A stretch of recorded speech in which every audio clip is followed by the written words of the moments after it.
예상외로 그 교회에 대해서 잘 모르는 분들이나 교회를 소홀히 여기는 분이 많은데요. 지금 가난한 성도들이 많잖아요. 예수를 믿는데 교회를 안 다니는 성도들이 많은데 그분들은 상처받은 것이나 실망을 이해는 하지만 교회의 본질을 몰라 그러는 겁니다. 어느 그 신학자의 글에 의하면 이런 분들이 많대요. 지저스 예스, 처치 노. 쉽게 말하면 지저스 오케이, 처치 낫 오케이. 이것이 정상이 아니에요. 왜냐하면 교회는 예수님의 몸이고 교회의 머리는 예수님입니다. 주님을 사랑하면 교회를 사랑하게 돼 있고 주님이 소중하면 교회도 소중하거든요. 칼빈은 기독교 강요 사권에서 교회론에서 보면 하나님의 아버지라면 교회는 어머니다. 아버지를 사랑하는 분이 어머니를 소홀히 여길 수는 없다. 그런 말까지 했습니다. 그래서 우리 개인이 중요하지만 교회와 가정과 일터가 엄청나게 중요한 아름다운 복의 장소라는 사실을, 복의 어떤 통로라는 사실을 기억하며 사실 수 있기를 예수 이름으로 축원드립니다. 우선 제가 재미난 얘기를 한번 시작해 보려고 그래요. 어느 여자 집사님이 교회를 10년, 20년 다녀도 되는 일이 없고 어려움과 고난이 많으니까 이제 목사님 몰래, 교인들 몰래 아주 유명한 점장이를 찾아갔어요. 그랬더니 그 유명한 점장이가 신령했는지 또 같은 업종에 있는 사람 치고서는 그 신에 충만했는지 그러더랍니다. 당신은 예수 믿을 팔자예요. 예수를 믿어도 지금처럼 믿으면 안 돼요. 엄청나게 열심히 믿어야 돼. 그래가지고 막 은혜를 받고 감동을 받고 와서 교회에서 간증을 했대요. 그거 참 문제잖아요. 그럼 점쟁이 예수 믿지만 하면 안 믿나? 결국 옮기나 옮기나? 이런 분들은 교회를 모르고 복음을 몰라 하는 소리입니다. 또 부산 수영역교회 원로 목사님이신 정필도 목사님의 간증과 한신교회 원로 목사님이신 이중평 목사님의 간증인데요. 목회를 하다 보면 어떤 목사님이고 프로테지에 약간의 차이가 나지만 싫어하거나 힘들게 하거나 괴롭히는 그 성도님이 있게 마련이고, 성도님 중에서는 목사보다 교회를 더 사랑하시고 누구보다 교회를 더 사랑하셔서 자기 틀과 자기 생각에 맞추기를 원하는 성도가 있게 마련입니다. 그런 분들은 신학교 가서 목회를 하면 병이 딱 고쳐지는데 또 안 가시더라고요. 너무 힘들고 어려워서 정필도 목사님 그렇게 기도했대요.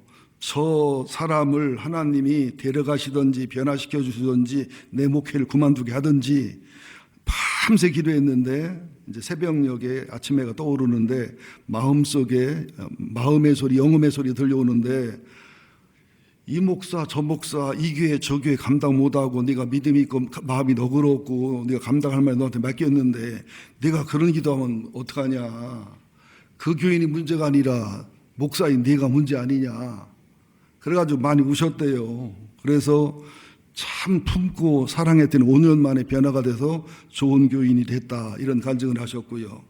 이중평 목사님은 극단적 기도했더라고요. 하나님 저 인간을 데려가시든지 나를 데려가시든지 둘 중에 하나 하라고.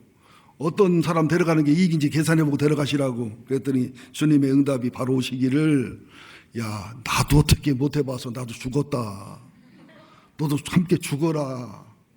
얼마나 우셨나 모르는데요. 그리고 나서 실제로 주님과 함께 죽고 주님과 함께 사는 그분이 최고의 도움이 됐고, 실제 이중표 목사님이 주님과의 별세의 신앙을 터득하고 부활의 신앙을 터득했더니 그 교인이 이어서 변하더래요. 여러분들, 교회는 이런 힘을 공급하는 곳입니다. 이런 의로와 소망을 주는 곳입니다.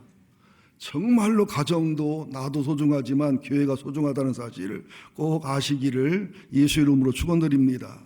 그러면 왜 예수님께서 누가복음을 기록한 누가가 사도행전을 기록했는데, 원래는 누가복음과 사도행전이 같은 책이었습니다. 나눠진 건데, 왜 성령님께서는 오순절 성령 강림을 통해서 새로운 교회를 세워야 됐느냐, 성령 강림의 목적이 뭐였냐, 여기는 깊은 뜻이 있습니다. 저를 쳐다보세요.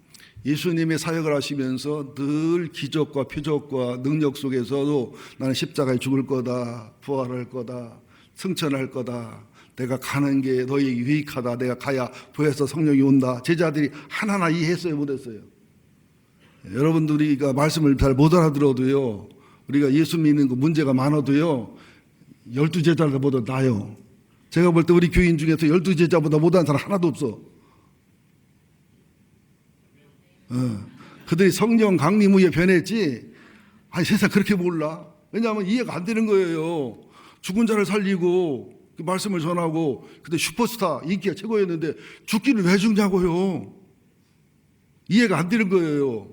그리고 죽었으면 그만 뭘 또 살아. 또 하늘은 또 왜 올라가? 성령은 왜 와? 이해를 못했는데 성령 강림 이후에 이게 생각나고 이게 깨달아진 거예요. 특별히 요한복음을 연구해 보면 예수님이 그러잖아요. 나는 죽을 거다, 부활할 거다, 나를 증거할 거다, 승천할 거다, 그 후에 성령을 보내줄 거다, 내가 하는 게 유익하다, 그렇게 말씀드렸고요.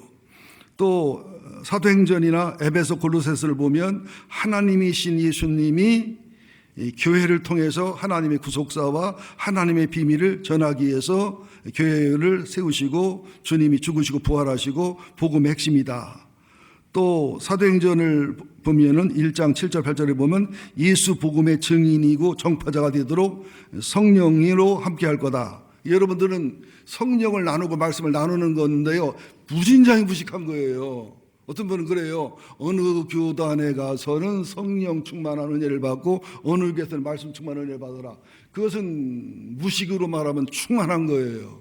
왜냐하면 말씀이 좋으면 성령님이 성령의 검, 좌우의 날선 검으로 나타나는 성령님이 있는 것이지, 그렇지 않고는 말씀의 역사가 있을 수 없거든요. 또 성령이 능력과 기적으로 나타나는 것은 말씀이 없는 게 아니라 말씀의 역사와 능력이 성령님의 표적과 기적으로 나타나는 것이지, 그게 따로따로가 아닙니다. 더 쉽게 말하면 은혜가 있을 때 진리가 있어야지, 은혜만 있고 진리가 없으면 엉망이 됩니다. 사단의 도구가 되고 이게 영혼력이 썩어버립니다. 또 진리가 있는데 은혜가 없으면 잔인하고, 그죠? 교만하고 사람을 난도질하게 돼 있습니다. 이 비밀을 아셔야 되거든요. 그래서 성령이 강림했다는 것은, 성령이 함께했다는 것은 말씀 충만과 동시에 성령 충만이 함께해서 말씀 속에 성령의 능력이, 성령의 능력 속에 말씀의 진리가, 저희 교회는 말씀 중심의 교회고 어려운 말씀으로 힘든 말씀을 연달고 인대를 받아도 버티고 견딘 교회가 남았기 때문에 이제 성령의 역사가 일어나면 엄청난 폭발력, 여러분이 상상 못하는 의대한 역사가 일어날 것을 기대하셔도 좋습니다. 아멘 한 사람만 그렇게 될지어다. 예.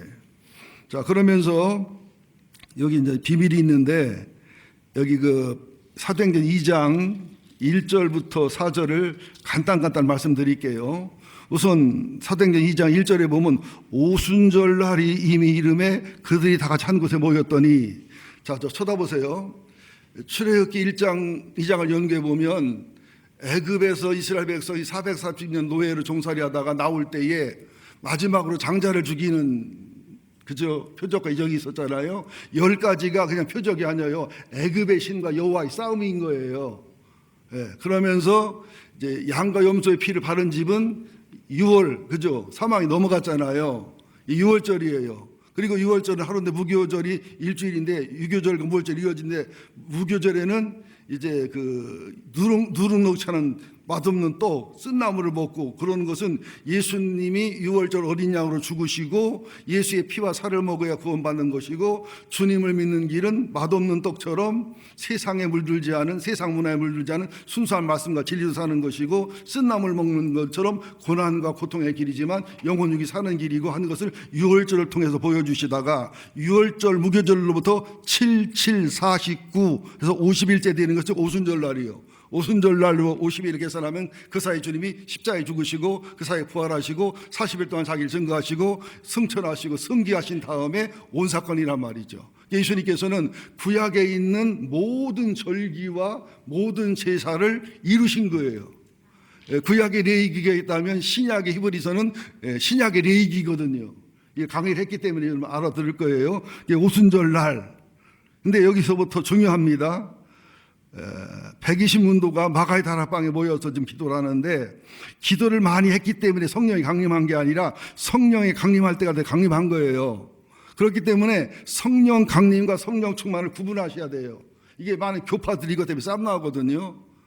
많은 교단이 목회자 이것 때문에 헷갈려 하는데, 이것은 성령 강림은 이례적 사건이지 또 있을 수 없어요.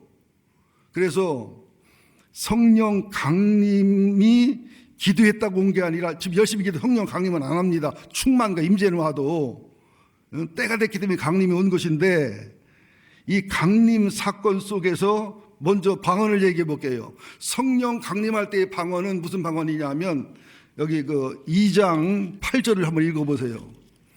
우리가 2장 8절, 우리 각 사람의 난곳 방언으로 듣게 되는 것이 어쩐 미리냐. 난곳 방언이에요. 난곳 방언. 그런데 고린도서 12장 14장부터 보면은 그것은 난곳 방언이 아니라 하나님과 나 사이의 신비의 영적 대화 교제가 되는 신비 방언이에요. 잘 들으셔야 됩니다. 그래서 난곳 방언은 통역이 필요 없어요. 왜? 내가 히브리 사람인데 내가 막 성령으로 충만해서 방언해서 설교를 하게 되면 러시아 사람은 러시아어로 들려요. 영국 사람은 영어로 들려요. 독일 사람은 독일어로 들려요. 우리도 이런 방언 받았으면 좋겠지요. 이왕 받는 거 영어 방언. 그냥 입만벌 한국말을 했는데 영어로 막 나오면 얼마나 좋겠어. 그때는 난굿 방언이었단 말이에요. 복음을 전파하기 위해서. 그런데 그 성령 강림 이후에는 신비 방언. 그래서 사도행전 12장 14장을 보면 방언은 하나님과 나 사이에 신비적인 영적인 대화만 하는 것이기 때문에 그것을 너무 큰 소리로 오래 하게 되면 예수 안 믿는 사람들이 미쳤다고 하고 못 알아듣기 때문에 덕이 안 된다. 그러려면 통역을 하게 해서 그 방언을 통역을 하면 방언이 예언이 되기도 하고 권면이 되기도 하고 지혜가 되기도 하고, 또는 저는 방언 통역 연사가 있거든요. 제 방언을 통역을 합니다. 방언에 통역을 하면 하나님이 그 사람의 영혼을 들춰내고 그 문제점을 들춰내고 그 사람의 이제 어떤 그 아픔을 들춰내고, 그래서 예언과 투시와 여기까지 나가는 게 이제 신비방언이거든요. 오늘도 어느 대학생, 똑똑한 대학생을 기도해 주니까 그 아픔, 슬픔, 갈등을 그 방언으로 알게 해주고 보여주기 위해서 내가 말을 안 하겠지만 내가 한 주간 동안 너를 기도하마 내가 기도해 준 적도 있거든요. 근데 듣고 보니 제 말 맞아요, 틀려요? 생각도 안 해봤지요. 성령 강림하고 충만이 뭔지. 어떤 무식한 부흥 강사님은 성령 받아라 그래요. 그럼 자기가 초대교회 예수요. 성령 충만합시다 하는 말이 맞아요. 성령 임재를 놓고 기도합시다 하는데 성령 강림합시다 그런 것은 안 맞아요. 이게 초대교회를 닮아야 되지만 초대교회를 닮으면 안 돼요. 초대교회처럼 돼야 되지만 절대 초대교회처럼 될 수는 없어요. 왜? 시작의 강림은 한 번입니다. 그 다음에는 충만인 거예요. 또 가끔 유명한 신학자 중에, 유명한 신학대 교수 중에 방언은 없다 이런 분들이 나중에 은혜 받고 방언하다가 회개해가지고 방언 없다고 한 거 회개한 사람 많아요. 이게 체험 안 하면 우리 없다고 하는 무식이 충만한 이런 마음도 있어요. 내가 모르는 부분 모른다 하셔야 되고, 또 내가 절대 진리, 사도 고백의 진리에 다른 진리는 상대적 진리이기 때문에 절대 진리 안 맞는 것은 용납과 용서가 안 되는 거고 용납이 안 되지만 절대 진리 안에서 상대 진리는 포용하고 사랑하고 그렇게 품고 살아가야 됩니다. 그래서 교회가 교회다운 교회의 1번의 기초가 뭐냐면 정확한 신앙 고백, 사도들의 고백에 일치하는 일점의 틀림이 없는 그런 믿음의 도리의 고백, 이게 교회의 기초와 기본이 되어야 됩니다. 이게 안 되면 교회가 아니거든요. 예. 그래서 오순절날 이름에 그들이 다 같이 한 곳에 모였는데 그 난곳 방언을 했다. 그러니까 막 그냥 주변 사람들이 놀래잖아요. 저 갈릴리 무식한 사람들인데. 예? 히브리어도 사투리 쓰는 사람들인데 어떻게 이런 역사가 일어나느냐. 뭐 세술에 취했다. 그러니까 베드로가 세술에 취한 게 아니라 요엘서의 예언대로 성령이 임재해서 마지막 시대 주님 죽고 부활하고 승천한 이후에 교회를 세우고 복음을 전개하기 위해서 한 것이다. 이 다음에 설교가 나올 겁니다. 자, 그러면서 2절 한번 보자고요. 호련히 시작. 호련히 하늘로부터 급하고 강한 바람 같은 소리가 있어 그들이 앉은 온 집에 가득하며. 호련히 어디로부터? 하늘로부터 급하고 강한 바람입니까? 바람 같은 소리입니까? 바람 같은 소리지요.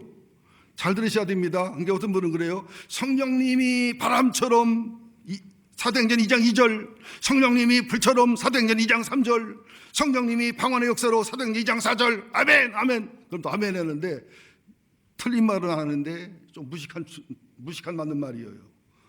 세무. 왜냐하면 여기는 호련히 하늘로부터 급하고 강한 바람 같은 소리라는 단어는 성령이라기보다 말씀이란 단어로 해석하는 게 더 정확해요. 이걸 이해하려면 엘리야가 갈멜산에서 850명의 바알 가세라 선지자와 영적 전투에 승리에 이겼어요.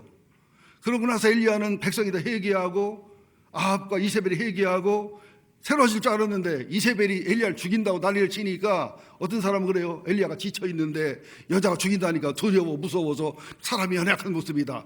그것도 맞지만 그건 모르는 소리입니다. 이세벨이 무서워서가 아니라 엘리야는 화가 난 거예요. 이렇게 영적 전투를 이겼음에도 불구하고 회개하자는 아합과 이세벨과 백성들의 모습, 이런 역사 속에도 역사하자는 하나님의 모습. 여러분 하나님 하나할 때 있어요 없어요? 저는 우리 정상이 갔을 때 하나님한테 화가 났었어요. 나 설교하러 가기 싫어서 아프다고 하고 안 가려다 갔더니 그날 또 은혜를 더 받게 했어요. 그리고 전인수 목사님 아버님 돌아가셨을 때 제 친구 이성준 목사가 너무 일찍 갔을 때 화가 나더라고요. 속상하고. 그래서 하나님이 50세 살아도 100살 사는 사람이 있고 100살 살아도 10년 사는 사람이 있다. 사람이 산 나이는 사람의 계산 못한다. 화날 때는 화내셔야 됩니다. 욥도 아들과 딸이 다 죽고 재산 없어졌을 때요, 머리털을 밀고 옷을 찢으면서 막 울고 난리를 치면서 원망하고 불평하고 교회 옮겼더라? 아니요, 예배 드렸더라. 이거예요. 신앙은. 화나요. 뭘 안 다치게 난다 해야지. 슬퍼요. 가슴이 아파요. 찢어져요. 그러나 하나님을 나는 신뢰해요. 나는 하나님을 사랑해요. 하나님은 좋게 하셔요. 나는 빈손으로 가기 때문에 주님의 것이니 원망할 말 없어요. 그런데 아들, 딸 10명 있는데 안 슬퍼요?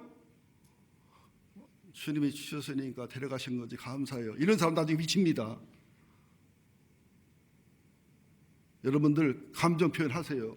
요나가 대들잖아요. 막 대들다가도 하나님이 나 같으면 내가 하나님 요나가 목 비틀어 죽일 텐데 하나님은 속도 좋아.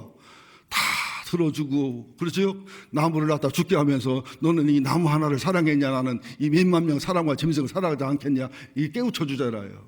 하나님한테 대들으시기 바랍니다. 대들어도 안 죽여요. 절대 안 죽이니까 죽은 사람은 대들다 죽은 사람 없어. 헌금하고 거짓말해서 죽었지. 하나님 대드는 걸 좋아합니다. 저한테도 뒷소리 하지 말고 욕하지 말고 앞으로 대들기를 예수 이름으로 축원드립니다. 근데 맨날 오지는 말어. 교대로 와야지. 힘들어. 예. 그래서 지쳐서 쓰러진 것을 먹이고 입혀가지고서 하나님이 호렙산까지 인도하는 거예요. 우리 같은 그럴 거예요. 네가 선지자여, 정신 차려. 이게 뭐 하는 짓이요? 주님 우리의 약함과 연약함을 아시지요. 실망도 아시지요. 그리고 힘 주시고 용기 주셔서 호렙산에 가서 강한 바람이 지나가고 지진이 지나가고 불이 지나가고 뭐 능력과 권세와 권능 하나님의 기적을 얘기하는 겁니다. 그래서 마지막 이 뭐지요? 세미한 소리, 세미한 음성. 세미한 소리와 세미한 음성 히브리어를 연결했더니 신이 뭔가의 도구를 가지고 돌을 쫓아내는 소리, 이런 뜻이에요. 그러면 신이 뭔가를 가지고 돌을 쫓아내는 소리 하면 뭐가 연상이 돼? 딱 신의 산에 십계명. 쉽게 보신 분들 하늘 목소리로 그죠? 나의 다른 두지 말아라. 미안해요. 목소리가 거지 같아서. 그러면서 그죠? 신이 돌을 쪼면서 십계명을 주시잖아요. 말씀을 얘기하는 거라고요. 너무 뭐 신비 해석을 하죠. 정통 해석입니다. 그러니까 성령 충만은 말씀 충만과 함께 성령 충만이 와야 정통 충만이라고요. 말씀 충만 없이, 말씀이란 기본 없이 성령 충만이 임하면은 고린도 교회처럼 시기와 질투와 싸움이 나고요. 말씀 없이 오면은요, 사단이 틈타서 막 엉뚱하게 만들고요, 막 그냥 교만하게 만들고요, 엉터 해석하게 만들고요. 굉장히 무서운 겁니다, 여러분들. 그래서 보통 목사님들, 이걸 모르는 목사님들은 신비한 걸 싫어해요. 성령 충만 받은 성도를 싫어하고 은혜 받은 성도를 경계합니다. 왜? 이상하게 직통 계시 받은 분들이 말씀 충만함이 없고 주님의 영적인 온유와 겸손이 없으면 목사 설교 안 들어 직통 계시만 듣지. 또 교인들도 목사 설교 안 들어 직통 계시 받은 권사만 졸졸졸 따라다니지, 강아지 마냥. 그런 직통 계시로 교만한 사람도 웃기 바라고 그 사람의 강아지도 되지 말기를 예수 이름으로 축원드립니다. 성령은 반드시 말씀과 함께 일하는 거예요. 근데 말씀 없는 성경도 힘이 연약해요. 말씀에는 성령이 함께 하시고 기도가 함께 할 때 힘이 있고 능력이 있고, 또 말씀 듣는 여러분의 태도도 문제예요. 나는 교회 은혜 받았다고 해야 참 잘 안 믿어지는 게 되게 자기 틀에 맞으니까 은혜 받았다고 그래. 또 자기 마음에 맞으니까 은혜 받았다고 그래. 자기를 합리화해 주니까 이건 은혜 받은 게 아니에요. 그냥 즐기고 좋은 거지. 술 한 잔 먹었지. 사이다 한 잔 마셨지. 진짜 은혜 받은 건 뭐냐? 자기 틀과 자기 생각과 자기 어떤 것을 버려버리고 하나님의 지혜와 계시형으로 말씀과 성령 역사 속에서 여기 그 2장 37절에 보면은 자 한번 보실까요? 사도행전 2장 37절 그들이 다시 2장 37절 그들이 이 말을 듣고 마음에 찔려 베드로와 다른 사도에게 물어 이르되 형제들아 우리가 어찌할꼬 하거늘. 이게 은혜 받은 거예요. 말씀이 역사하고 말씀이 감동을 해서 제대로 은혜 받으면 내 틀, 내 생각, 내 경험이 아니라 하나님이 보는 나, 하늘나라 들어갈 나, 진짜 나를 보면서 치유도 있고 회복도 있지만 찔림이 일어나가지고 어찌할까 하는 찔림이 일어나서 말씀이 영혼을 수술하고 파고들어야 돼요. 말씀이 정신과 마음을 파고들어서 숨은 상처, 숨은 아픔을 드러내서 상처가 드러나다 아프고 죄가 드러나다 아프고 아픈 수술이 일어나서 그것이 회개와 치유와 성결과 성화로 변화되는 이러는 예배가 신령한 예배, 진정한 예배, 산제사 예배, 참된 예배란 말이죠. 우리는 찔림은 성질을 내. 그러니까 예배가 아닌, 설교가 아닌, 하나님 받지도 않고 저 좋은 예배, 저 자기 좋은 은혜를 받아서는 은혜 받아 좋다고 하고 뭐가 찔리면 누가 일렀어, 이메일 보냈어, 뭐 했어, 나들어보라고 그랬어. 근데 은혜가 되고 성령이 제대로 역사한다는 시험 들고 원망하고 은혜도 아니고 설교도 아니고 자기 좋아 자기 기분 낸 날은 은혜 받았다 좋아하는 참 물구나무 선교인들이 많아요. 아니 물구나무 선교인들은 9시 예배 때 많이 다녀갔어요. 여러분들은 정상적인 사람이지. 찔려야 정상이라고요. 저는요 송승훈 전사님 설교도 찔려요. 말씀에 전인수 목사 설교도 너무 찔려요. 제가 황원철 목사님 설교도 찔려요. 김영진 목사님 설교하면 또 찔려요. 또 제가 설교하고서 제 설교를 듣다가 어떤 데 끌 때 있어. 찔려서 못 듣겠어. 이게 정상이란 말이에요. 여러분 은혜만 받습니까? 감동만 받습니까? 의로만 받습니까? 찔려서 그 죄가 치유가 되고 회개가 일어나고 그 상처가 치유가 되고 변화가 일어나고 영혼의 수술이 일어나고 마음속에 변화가 일어나서 하늘의 평강과 기쁨과 은혜가 오고 삶의 변화고 이게 은혜고 이게 설교 이게 예배란 말입니다. 은혜 받았다고 네 기분에 맞았구나, 네 틀에 맞았구나. 여러분 오늘도 찔려서 돌아가시기를 예수 이름으로 축원드립니다. 바람 같은 소리가 있어 그들이 앉은 온 집에 가득하며 영혼과 마음과 교회에 말씀이 가득해야 돼요. 우리 교회가 뭐 이런저런 소문이 났었지요. 비디급 뭐 어쩌고 저쩌고. 근데 이번에 50주년 행사하면서 그 소문과 그런 부정적 얘기가 싹 가셔버렸어요. 성령의 임재와 기름 부으심과 은혜와 사랑 속에 그 소문대로 그런 기회면 이렇게 행사를 할 수 없다는 거예요. 이런 은혜가 임할 수 없다는 거예요. 나도 걱정 많이 했지. 출판팀들 급하게 만들기도 하고 다른 50주년 그 책자를 이렇게 안 만들거든요. 도하님은 빠꾸도하님은 뭔데? 그랬더니 뭐가 나버렸어. 칭찬하는 우리 박성진 전사가 너무 좋다고. 목사님들도 뭐 너무 새롭다고. 새롭지 사진만 잔뜩 하니까. 신선하지. 교회 이쁘고 아름다우니까. 그럼 뭐 글도 좋고. 예. 하나님이 하셨어요. 또 여러분 40대 된 결혼도 못한 아들 앞서 보내는 김근자 권사님이나 김원식 장로님 마음이 어땠겠어요 여러분들. 호사다말하고 좋은 일 다음에 슬픈 일 와가지고 제가 두 번째 힘든 장례식 설교를 했습니다. 제가 원양에 서 있을 때 권사님 아들들이 싸우다가 성질 난다고 큰아들이 제추제 먹고 죽었어요. 살충제 먹었으면 안 죽었어요. 제추제 먹으면 100% 죽거든요. 여러분도 혹시 먹으려면 제추제 먹어야 해요. 이것은 먹지 말란 소리지요. 가서 뭐라고 설교합니까 여러분들. 정말로 힘들고 어려웠는데도 은혜로 설교했어요. 그때 그 트라우마가 일어나가지고 우리 정상이 예배 드리러 가는데 가기가 싫더라고. 막 싫어. 마음이 아파. 하나님께 속상하고 화가 나가지고. 그래서 전 목사님한테 전화 아까 몇 번 전화를 잡았어요. 나 아프다고 소문났으니까 아프다고 다 통하잖아. 그런데 하나님 가라고 하는 감동을 줘서 갔는데 그날 막 하나님은 화가 나고 속이 상하고 막 교인들 시험 들지 않았나, 교인들에게 이게 문제거리 안 되나. 그래 돌아와 보니까 내가 막 은혜가 되고 감동이 되면서 막 그게 얼마나 은혜 받았다는 피드백이 많은지 나중에 보니까 하나님이 일하셨더라고요. 나중에 추모관 또 안치예배 때도 은혜 받고 감동받은 사람이 굉장히 많았고요. 또 장로님, 권사님들이 함께 하셔서 얼마나 은혜로 가로온다고 나 몰라요. 오늘 예배 드리러 오신 김원식 장로님하고 김근정 권사님 보니까 아들 가기 전보다 얼굴이 더 편안하고 웃는 얼굴이요. 진작 보낼 걸.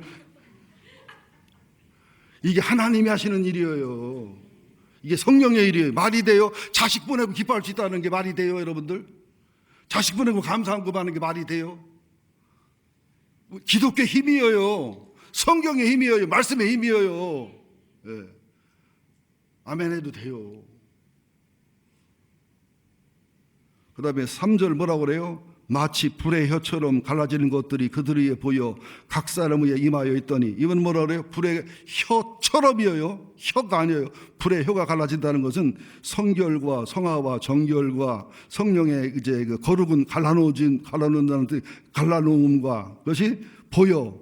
그러니까는 하나님 말씀은 들려, 그죠? 그리고 성령의 역사는 보여 각 사람 위에 임하여 있더니, 그들이 다 성령의 충만함을 받고 성령의 말하게 하심을 따라 다른 언어, 난굿 방언으로 말하기 시작했다. 4절을 이해하려면 8절을 한번 더 봅시다. 8절에 사도행전 2장 8절 시작. 우리 각 사람의 난굿 방언으로 듣게 되는 것이 어쩌게 된 일이냐. 이 난굿 방언을 얘기할 때 서울의 난곡동 방언이란 말이 아니에요. 태어난 곳에 방언을 하게 되는 것은 복음을 전가하고 전하라는 하나님의 사인이거든요. 그러니까 바벨탑 사건을 한번 생각해 보자고요. 바벨탑 사건은 바벨이 혼란과 혼돈의 뜻인데, 홍수가 와도 죽지 않도록 탑을 쌓자는 거예요. 이게 에베레스트보다 높이 쌓자는 얘기겠지. 하나님 홍수를 안 준다 했잖아요. 무지개 언약을 안 믿는 거예요. 그것도 죄 안 지면 안 올 텐데, 우리가 죄를 져도 하나님 벌레라도 벌을 이길 수 있도록, 이게 얼마나 교만하고 못된 짓입니까? 바벨탑은 혼돈이거든요. 그러니까 하나님을 대적하고 하나님 앞에 회개 안 하는 것은 혼란과 혼돈입니다. 하나는 언어를 복잡하게 해버렸어요. 언어가 하나였잖아요. 그때는 막 영어로 얘기했는데 동일어로 나가버려. 불어로 얘기했는데 프랑스어로 나가버려. 성령과 말씀이 충만한 교회는 하나님과 목회자와 성도와 성도 사이에 커뮤니케이션이 바르게 되는 교회가 성령과 말씀이 충만한 교회예요. 성령만 출판하든지 말씀만 충만하든지 편협에 충만하면 성도와 성도 사이, 중직자와 중직자 사이, 목회자와 중직자 사이, 담임 목사와 부목사 사이에 커뮤니케이션 장애가 일어나는 거예요. 근데 성령 충만, 말씀 충만이 이루어지니까 난국방언이 돼서 언어가 통일되고 언어가 통하잖아요. 우리 백향목교회는 바벨론 탑을 허물어 버려야 됩니다. 우리가 얼마나 이 커뮤니케이션 안 돼가지고 힘들고 장애가 어려웠어요. 목사가 이렇게 설교하면은 영어로 설교했는데 독일어로 알아듣고, 그죠? 독일어 설교하면 영어로 알아듣고, 이래버리면 뭐 맨날 오해하죠. 운영위원이나 무슨 회의할 때도 중직자가 얘기하면 목회자들은 영어로 얘기했는데 독일어로 듣고, 목사가 영어로 얘기하면 또 중직자는 프랑스어로 듣고, 이쪽 사람은 베트남어로 듣고, 그 뭐 맨날 싸울 일이지요. 다들 교회 사랑하는 마음은 똑같은데, 다 하나님 사랑하는 마음은 똑같은데, 여러분, 우리 교회는요, 말씀으로 훈련되고 있고요, 말씀으로 지독하게 교훈받고 책망받고 다듬어진 교회이기 때문에 여기에 성령 충만만 임해버리면 엄청난 폭발과 엄청난 은혜와 엄청난 기적과 표적과 은혜가 일어날 줄로 믿습니다. 여러분, 이 말 믿으시라니까요. 그 대신 우리는 성령 충만할 때, 말씀 충만할 때 반드시 설교 중에, 말씀 중에, 예배 중에, 기도 중에 내 영혼의 마음에 찔려. 왜? 성령의 검이 말씀이거든요. 좌우의 날선 검이거든요. 이 말씀을 믿으셔야 됩니다. 오늘도 많이 찔리시기를 예수 이름으로 축원드립니다. 또 아픈 거 싫어가지고 대답도 안 하는 거 봐. 자, 이제 14절부터 21절까지 보면 간단하게 말씀드립니다. 한번 설교했던 부분이기 때문에 베드로와 열한 사도가 얘기하는데, 사도는 복수로 나오는데 그들이 말한 복음과 설교는 단수예요. 무슨 말이에요? 사도는 여러 명이지만 누가 전했든 복음은 하나고 말씀은 하나다는 거예요. 우리 교회도 담임 목사와 여러 명의 부목사가 계시지만 전하는 말씀은 하나가 돼야 됩니다. 담임 목사는 이렇게 설교하는데 부목사는 이렇게 설교한다. 담임 목사님 설교하는데 다른 분 이렇게 설교한다. 그러면 안 돼요. 그런 기미가 보이면 난 불러요. 바로 나더러 보라고 때린 설교는 내가 안 불러. 너 찔린 설교도 안 불러. 그럼 안 부르는데 내 목회 방침이나 내 신학관에 안 맞는 경우는 제가 불러요. 심할 경우에는 그렇게 계속 하고 싶으면 당신 개척해라고 그래요. 저 말이 맞아요, 과한 말이요? 맞는 얘기예요. 우리 여러분 건강한 교회는요, 믿음의 고백이, 신앙 고백이 정확해야 돼요, 성서적으로. 그리고 믿음의 고백과 신앙 고백이 일치돼야 돼요. 다른 건 틀려도 괜찮지만 그거는 생명입니다. 그건 목숨 걸어야 될 일이란 말이죠. 예. 그래서 베드로가 이제 설명하는 거예요. 세술에 취한 게 아니고 요엘서 있는 대로 말세는 뭐냐? 하나님이 사람들 이 땅에 오셔서 십자가에 죽으시고 부활하시고 성천하시고 이게 다 말세입니다. 우리는 말세 속에 살아가는 겁니다. 앞으로 올 게 말세가 아니 앞으로 올 것은 말일이에요.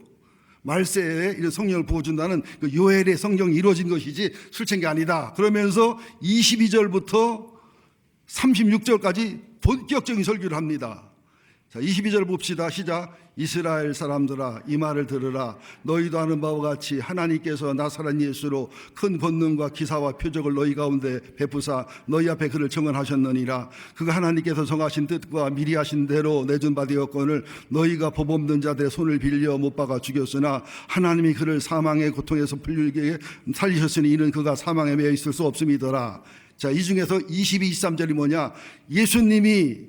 예수님 말씀을 듣고서 은혜 받고 감동받은 성도들은 구세주로 영접하고 변화가 일어나죠.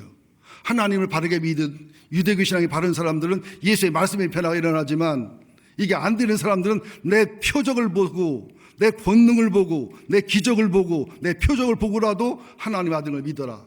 그러니까 유대인들은 예수님을 보고 듣고 예수님을 옆에서 확인한 사람들은 예수를 부인할 수 없도록 주님이 그렇게 하셨다는 거예요. 말씀이 은혜 가지고 말씀이 알아지게 돼 있어요. 오리를 한 엘리야가 침례 요한인 걸 알게 돼 있고요. 이게 안 믿어지면 예수의 큰 권능, 죽은 자를 살리는 모습, 바다 위를 걷는 모습, 오병이의 모습, 이게 어떤 성자가 어떤 종주창자에서 아무도 없어요. 예수만이 사실이고 예수는 역사거든요. 실화거든요. 또 여러분 기적과 표적의 차이를 모르지요. 기적은 뭐냐? 자연계 속에서 하나님임을 증명하기 위한 기적이 기사와 기적이라고 하고, 표적은 뭐냐? 예수가 하나님 아들이심을 보여주기 위한 능력과 기적을 표적이라고 그래요. 권능이나 기적이나 표적이나 그 말이 그 말 아니에요. 그래서 예수님이 특별히 두 가지 표적을 크게 얘기했죠. 내가 요나의 표적을 보여주겠다. 서기관과 바리새인이 표적을 요구하니까 요나의 표적, 십자가에 죽고 장사 지낸받고 부활하고, 이게 제일 큰 표적이다. 기사와 표적과 능력을 안 믿는 악한 자들아, 마지막 보여줄 표적은 내가 십자가에 죽고 부활하고 성천하고 승기하고 성령을 보내고 내가 재림하는 것이다. 또 헤롯 성전이 65년 동안 지어졌는데 예수님이 뭐라고 그래? 이 성전을 헐라 3일 만에 짓겠다. 이게 정신병자가 40년 동안 못 졌는데 앞으로 20년 더 지어야 되는데, 예수님 뭐라고요? 진짜 성전이 내 몸을 가리켜봐라. 나를 죽여봐라. 나를 헐어봐라. 그죠? 잘못된 성전, 잘못된 교회, 잘못된 신학을 헐어버리라고요. 깨트려 버리라는 거예요. 그럼 내가 3일 만에 부활을 일으키겠다는 거예요. 예수님이 제일 큰 표적입니다. 나를 죽여라. 죽은 다음에 죄 때문에 죽을 거고 장사 진행받을 거고 부활할 거다. 얼마나 말씀이 정확하고 확실합니까? 지금 이 말씀을 지금 사도 바울이 베드로가 하고 있는 거예요. 그러면서 24절부터 36절까지는 이런 예수님이 부활했다는 것을 얘기하는 겁니다. 24절 시작. 하나님께서 그를 사망의 고통에서 살리셨으니 이는 그가 사망에 매여 있을 수 없음이라. 25절 시작. 다윗이 그를 가리켜 이르되 내가 항상 내 앞에 계신 주를 배웠으며 나를 요동하지 않게 하기 위하여 그가 내 옆에 계시도다. 26절 그러므로 내 마음이 기뻐하고 내 혀도 즐거워하였으며 육체도 희망에 거하리니. 27절 중요합니다. 이는 내 영혼을 예언하는 거예요. 선지자로서 미래를 예언하는 거예요. 예수님의 십자가 부활을 얘기하는 거예요. 이는 내 영혼을 음부에 버리지 아니하시며 주의 거룩한 자 메시아로 썩임을 당치 않게 하실 것이미로다. 28절 주께서 생명의 길을 내게 보이셨으니 주 앞에서 내게 기쁨이 충만하게 하시도다 하였으므로. 29절 형제들아 내가 조상 다윗에 대하여 담대히 말할 수 있느니 다윗이 죽어 장사되어 그무리가 오를 가진 우리 중에 있도다. 30절 중요합니다. 다윗은 선지자라 하나님이 이미 맹세해서 그 자손 중에서 한 사람을 그에 앉게 하리라 하심을 알고 31절 미리 본구로 그리스도의 부활을 말하되 그가 음부에 버림이 되지 않고 그의 육신이 썩음을 당하지 아니하라 하셨더니 32절 이 예수를 하나님이 살신지라 우리가 다 이 일의 증인으로다. 봤고 들었고 만졌고 목숨을 걸어도, 마르티스 정의는 순교자라는 뜻이거든요. 예? 목숨을 걸어도 나를 죽여도 이것은 부인할 수 없는 사실이고 진실이고 내가 증인이다. 33절 시작. 하나님이 오른손으로 예수를 높이심에 그가 약속하신 성령을 아버지께 받아 너희가 보고 듣는 것을 너희에게 부어주셨느니라. 그러니까 십자가에 죽으시고 부활하시고 40단 증거하시고 승천이 승기입니다. 원래 왔던 것으로 승리와 영광으로 하나님 보좌 앞에 앉아 계셔 승리하셔서 이제 주님이 떠나야 온다겠다는 성령을 너에게 보내주신 것을 너희가 보는 것이지 이 세술에 취한 것이 아니고 이 복음을 통해서 이 성령을 통해서 교회를 새롭게 하고 이 성령을 통해서 복음을 증거하게 하고 이 성령을 통한 교회를 통해서 하나님의 일을 이루고 구속사를 이루고 하나님의 일을 함께 이루고 이 난곳방언을 통해서 복음을 증거하라고 이 성령 역사가 너희가 보고 있고 듣는 것이다. 34절 다윗은 하늘에 올라가지 못하였으나 친히 말하여 이르되 주께서 내 주에게 말씀하시기를. 34절입니다. 다시 다윗은 하늘에 올라가지 못하였으나 친히 말하여 이르되 주께서 내 주에게 말씀하시기를 내가 내 원수로 내 발등상 해계까지 너는 내 우편에 앉았으라 하셨도다 하였으니 참 승리자 영광자가 됐다는 거예요. 그러니까 예수님의 말씀, 예수님의 표적, 예수님의 기적, 예수님의 능력을 통해서 믿을 수 있지만 너희가 그걸 죽였다. 그러나 그 큰 표적, 요나의 표적, 성전을 헐라 3일만 시키는 표적을 완성하신 예수님이 죽으시고 부활하고 또 증거하시고 승천하시고 성령을 보냈다. 이제 안 믿겠냐? 그런 예수를 너희가 죽였다. 안 믿겠냐? 그런 예수가 부활했다. 안 믿겠냐? 그런 예수 성령을 보냈다. 안 믿겠냐? 그런 예수를 주님 높였다. 안 믿겠냐? 36절 마지막 못을 박는 것이 시작. 그런즉 이스라엘 온 집은 확실히 알지니 너희가 십자가에 못 박은 이 예수를 하나님이 주와 그리스도가 되게 하셨느니라 하니라. 여러분 예화가 있어요. 재미난 얘기가 있어요. 설교학적으로 보면 시약점도 안 나옵니다. 이설기의 성령의 역사고 말씀의 역사니까 회개가 일어나잖아요. 여러분 설교 들을 때 제발 찔리는 것이 정상인 줄 아세요? 안 찔렸다면 비정상적 예배 드린 겁니다. 나를 벌거 벗겨야, 나를 껍질을 벗겨야, 내 본을 드러내야 바르게 설교를 들은 거예요. 은혜가 됐다, 감동이 됐다, 깨달았다. 은혜 받은 게 아니에요. 음료수 마시고 술 마신 거지. 생수가 증거되고 하늘에 만나가 증거되면 내가 드러나야 돼요. 심판 때 내가 모습이 드러나야 된단 말입니다. 은혜를 받았으면 은혜를 받게 해준 고맙고 감사한 줄 알아야지. 우리 목사는 설교가 부담되게 하고 불편하게 괴롭게 하고 막 나를 껍질을 벗기고 내 속을 다 드러내고 힘들어 죽겠다고. 병원에 가서 그래봐. 이 의사는 너무 정확하게 내 병을 봐. 그게 병원 옮겨야 되겠어. 그런 등신이 없잖아요. 근데 영적으로 드러내면 교회 옮긴다고 그래요. 찔리면 힘들어 교회 안 온다고 그래요. 말이 돼요 그게? 아니 그런 교인들 9시에 왔다 갔다 하니까 여러분들은 머리 숙이지 말아요. 쳐다보고 노려보세요. 설교 들을 때 저를 째리면서 설교 들으세요. 눈싸움에 찌지 말고. 나는 어떤 사람 쳐다봐도 난 눈싸움에 안 전하는 눈이 조금해서 그렇지. 37절 중요합니다. 시작. 그들이 이 말을 듣고 마음에 찔려 베드로와 다른 사도들에게 물어 이르되 형제들 우리가 어찌할꼬 하거늘. 이게 설교란 말이에요. 이게 예배란 말이에요. 이게 배라란 말이에요. 이게 사람이 만든 포도주는 떨어져요. 주님이 만든 포도주가 영원한 기쁨과 평강을 주는 거예요. 그러기 위해서는 죄를 드러내고 상처를 드러내고 우물질을 드러낸 다음에 주님이 만든 포도주가 부어져야 정상적이라는 사실을 믿으시기를 예수 이름으로 축원드립니다. 자, 그러니까 38절 베드로가 보세요. 베드로가 이르되 시작. 38절 베드로가 이르되 너희가 회개하여 예수 그리스도의 이름으로 침례를 받고 제사함을 받으라. 그리하면 성령의 선물로 받으리라. 이것도요, 한글 성경은 회개하라, 예수 이름으로 믿어라, 그리고 침례를 받아라, 그 다음에 제사함을 받아라, 성령은 받으리라. 이 순서가 히브리 원어는 안 맞습니다. 자, 이걸 쉽게 어느 목사님 설교를 들어보니까 그분은 이걸 익히 설명하시더라고요. 제가 한 20명, 30명 설교를 듣는데 보통 한 주일에 그 목사님도 한 주일에 20명 목사님 설교를 듣는다고 하더라고요. 겸손한 거예요, 그게. 자, 여러분 뭐라 그래요? 아침에 태양이 떴다 그래요. 또 아침에 지구가 한 바퀴 돌았구나 그래요. 아침에 일어나서 해 떴어 그래요. 아빠 아침에 지구가 한 바퀴 돌았네 그래요.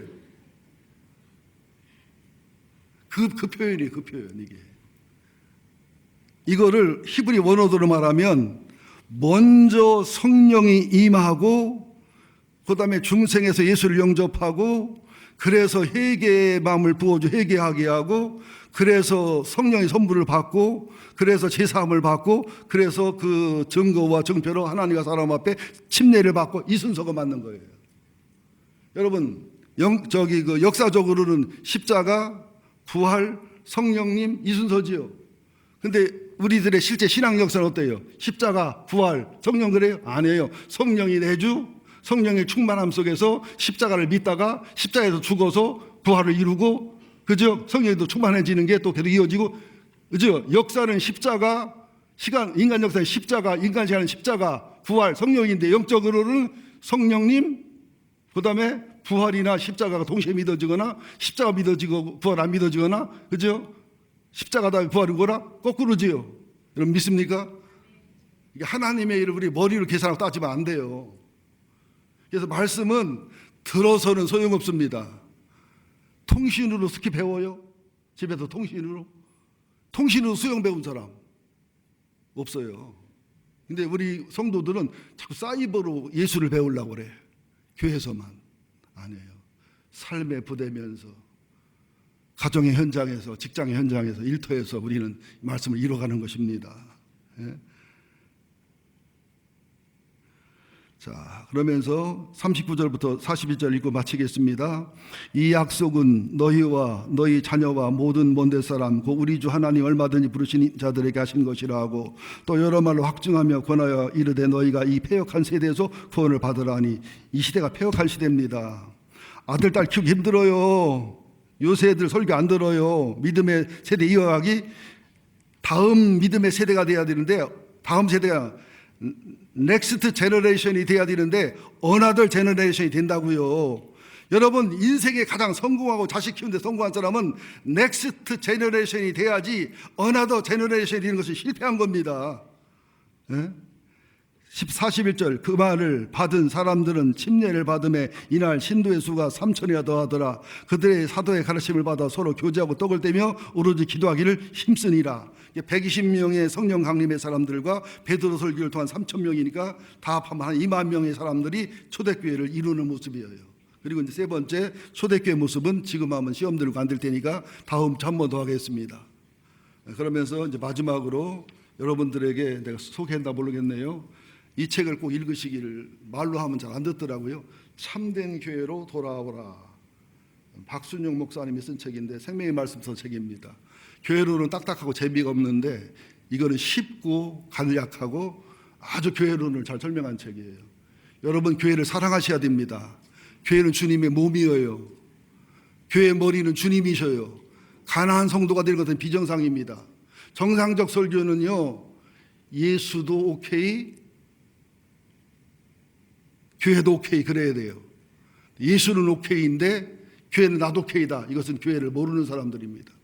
완전한 교회를 찾지 마세요. 완전한 교회 없어요. 쓰레기 없는 교회 없어요. 근데 쓰레기 없는 것처럼 보이는 길은 쓰레기통을 많이 놓고 쓰레기를 그때부터만 치우는 교회는 쓰레기 없어 보이지. 쓰레기통이 없고 쓰레기를 안 치우고 너더러 하면은 교회가 말이 많은 것처럼 보여요. 어떤 교회 문제 있고 어떤 교회가 말 많고 사건 많습니다. 사람 모인 것은 그런 것이고요. 또 하나 성도들끼리 서로 뭐 갈등이 있거나 목사에게 상처받은 교인이 있거나 시험 드는 교인이 있으면 평신도요 목회자와 꼬이 문제 이렇게 풀어라. 나랑 꼬인 사람이 있을 수 있고요. 조윤수 목사님하고 꼬인 사람이 있을 수 있고요. 황원철 목사님 꼬인 사람이 있을 수 있고 김영진 목사님한테나 또 뭐 송승훈 전사님한테나 손미혁 전사님한테나 사무장님한테나 뭐 손평자 권사님한테나 교회 직원 누구한테 꼬인 사람이 있을 수 있거든요. 예. 꼬였을 때 상대방 문제가 아니라 나도 문제라는 걸 아시면 좋아요. 나 괴롭다? 나만큼 더 괴로울 수도 있어 상대방이. 이게 역지사지 않은 너그러운 마음입니다. 꼭 읽어보시기를 간곡히 부탁을 드리고요. 마지막으로 참된 교회여 돌아오라 이 책에서 제가 발췌한 부분인데요. 성도들은 교회라는 영적 공동체를 선택이 아니라 필수입니다. 우리가 하나님 아버지를 사랑하면서 하나님 어머니나 마찬가지인 교회를 떠난다는 것은 소홀히 여긴다는 것은 잘못된 겁니다. 제가 그동안 한국교회가 너무 교회 중심으로 너무 교회만 해서 가정과 직장을 너무 희생시켜서 가정과 교회를 강조했더니 이제 우리 교인들이 교회 살아가는 모습이 너무 서투르기도 하고 너무 정성이 없고 너무너무 내가 봐도 심할 정도로 교회 생활에 엉망입니다. 이제는 교회론을 설교를 해서 질서를 잡아야 되겠다는 마음이 들거든요. 그리스도인으로 어떻게 되는 유익이나 훈련이나 보호는 거의 99% 100% 가깝게 하나님의 만드신 교회, 예수의 몸인, 예수가 머리인 교회를 통해서 이루어진다는 사실을 알아야 되는데요. 예수님이 승천하기 전에도 사도들에게 예루살렘이죠. 당신은 교회입니다. 마가의 다락방 교회입니다. 떠나지 말라고 했고, 또 거기서 모여서 열심히 기도했고, 또 실제로 다락방 교회에서 120문도에게 성령이 강림했고, 또 3,000명이 회개했을 때, 한 2, 3만 명의 성도가 됐을 때, 그 성전교회와 가정교회의 두 날개 교회가 이루어졌고, 그 교회가 굉장히 중요하고 가시적이고 소중합니다. 교회 전체를 상징하는 우주적 교회나 개교회나 성전된 주님의 몸이나 성령이 구하는 성전된 성도나 다 소중하고 귀중한 걸 아셔야 됩니다. 그런데 일부 성도들 중에서 보면 교회가 뭔지를 모르고 교회가 주님의 몸이고 교회가 주님의 지체고 머리가 주님이신 주님의 몸이라는 걸 잊어버리고서 함부로 교회를 비난하고 비판하고 성직자나 중직자를 판단하는 이런 분들은요, 주님의 몸에다가 침 뱉게 하는 거예요. 주님의 머리를 때리는 거예요. 내 얼굴에 침 뱉게 하는 거예요. 나도 이 교회 지체잖아요. 주님의 얼굴에 침 뱉기. 내가 먹는 우물에다 침 뱉고서 그 우물 또 먹는 그 모순된 삶을 살아가는 겁니다. 가끔 보면 그런 분도 있어요. 5년 10년 교회를 나오면서도 이 교회래요. 이 교회. 이 교회예요, 내 교회예요. 여러분, 이 교회란 말씀 안 돼요. 이 교회는 어떻고 이 교회는 어떻고. 아니 내 교회지 어떻게 이 교회예요. 교회가 어떻고 저떻고. 아니 교회 속에 자기는 안 속해 있나 그럼? 자기는 따로인가? 얼굴이 이뻐도 손가락이 미운 사람은 손가락이 미우면 얼굴 몸에 지장이 있는 것이지. 이가 아프면 이만 아프고 온몸이 아픈 것이지. 여러분, 내 교회입니다. 이 교회가 아니에요.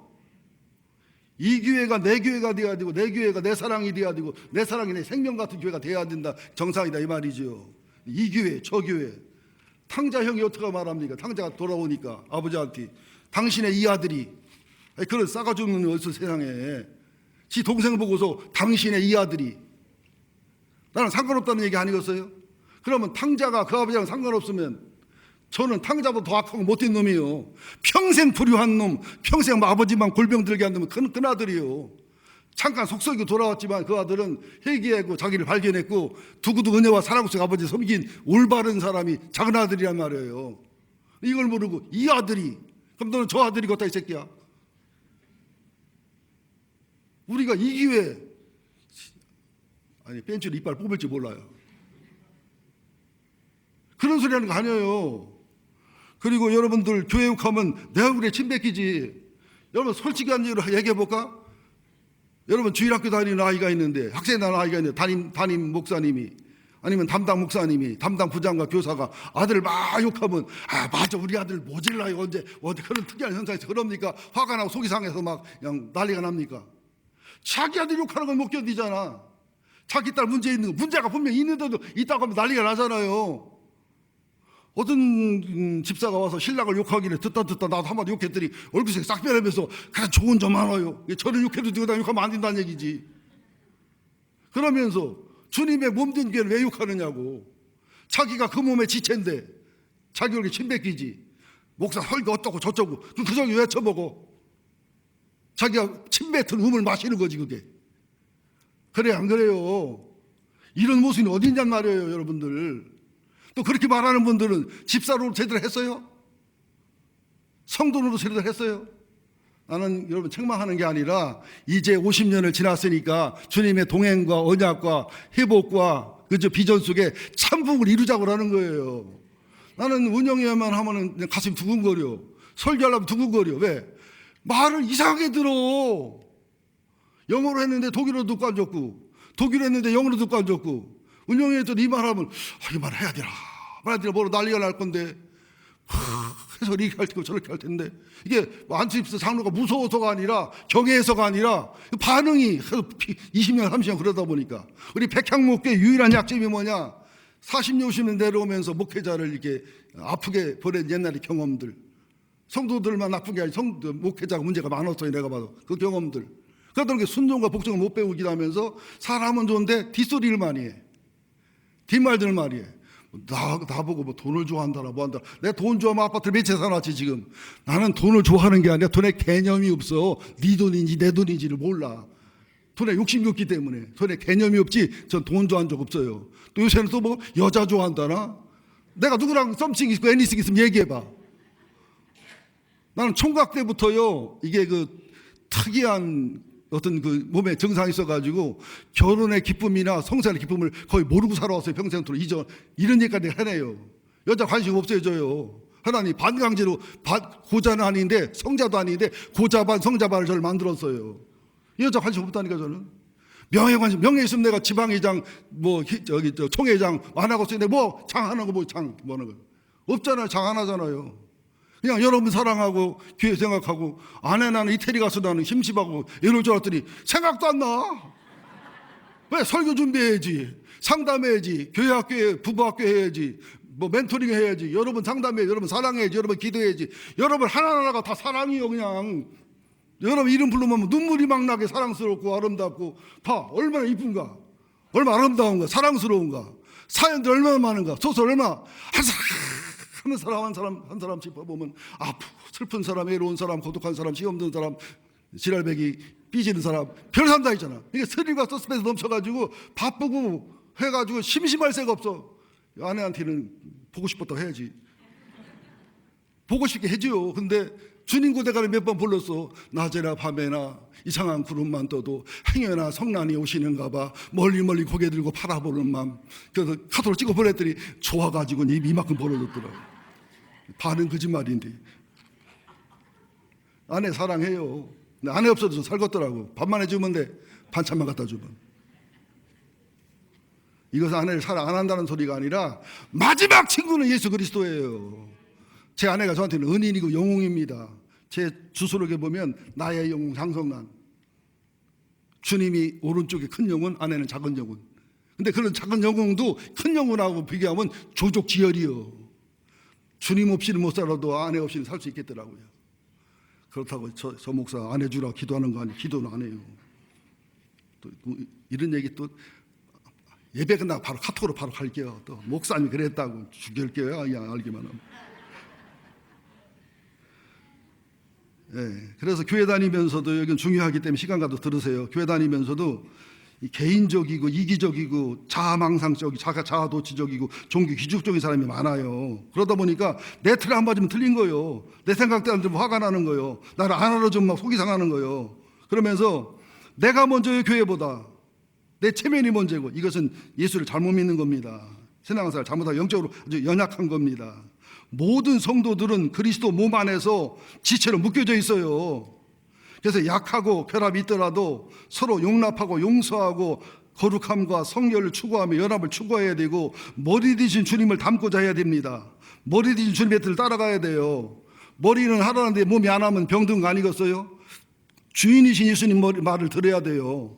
여러분, 주님이 계획한 교회는요, 신앙 고백이 분명한 교회, 주님이 세우고 주님이 주인인 교회, 음부의 권세가 이기지 못하는 교회, 천국의 열쇠를 가진 교회, 믿음의 비밀과 복음의 능력을 가진 교회가 주님 맞는 교회란 말이죠. 그러면서 부정적인 말로 다른 지체를 판단하지 말아야 됩니다.